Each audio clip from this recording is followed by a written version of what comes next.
তেলের মধ্যে আগে ডিম দিয়ে লইলাম, এটা হলদুর করে লবণ দিয়ে ভালো করে ভাজি দিম। আর কালা করিয়া বাবুরে আর মানুষের কিন্তু আবার পছন্দ নয় করিয়াটা, তো জাগো পছন্দ না তারা এক সেট করে কিনে দিতে আর নন স্টিকের ফ্রাই প্যান দি। আচ্ছা যাই হোক, ডিম ভাজি করি, এর এনে আলু ভাজি লইছি লবণ হলুদ দিই। এর তেল আবার অন্য একটা কড়াইয়ের মধ্যে তেল দিয়ে দিছি, পেঁয়াজ কুচি, তেজপাতা, শুকনা মরিচ আর কিছু আস্ত জিরা, কাঁচা জিরা। এরপরে একটু ভাজা ভাজা করে এবার দিই মশলা, আদা বাটা, রসুন বাটা, জিরা বাটা, ধনিয়া বাটা, এটির এবার ভাজা ভাজা করি এরপরে দিছি কটা কাঁচামরিচ দিয়ে রাঁধি মেজে বেশি মরিচের গুঁড়ো অল্প কত দিই এক চিমড়, বেশি দিতাম না।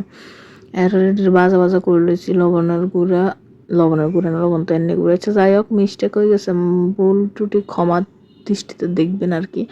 লবণ আর হলদের গুঁড়া দিছি, ভালো করে কষাইছি। এরপরে আবার টমেটো দিছি, জল দিছি দুইবার দিয়ে ভালো করে কষাইছি, আমরা তো দেখছেন।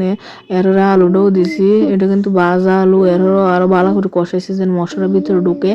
এরপরে এবার জল দিয়ে দিছি, ভালো করে উতরাইছি, সিদ্ধ করে লইছি। এরপরে দিয়ে দিছি ডিম দিবার হরে এর আরো কতক্ষণ রান্না করছি। এবার দিয়ে দিমে যে শুধু গরম মশলা, আগে চাইতেছে যে সিদ্ধ হয়েছে না সিদ্ধ হয়েছে, এবার গরম মশলা বাটা কুদু দিই ভালো করে লাড়ি সারি, ওর ভিতরে ধনিয়া হাতে দিয়ে লবণ চেক করে নামাইলাম। তো খাইতে দুর্দান্ত হয়েছে, দেখছেন কালারটা কিরম হয়েছে, আপনারা কইেন তো অবশ্যই।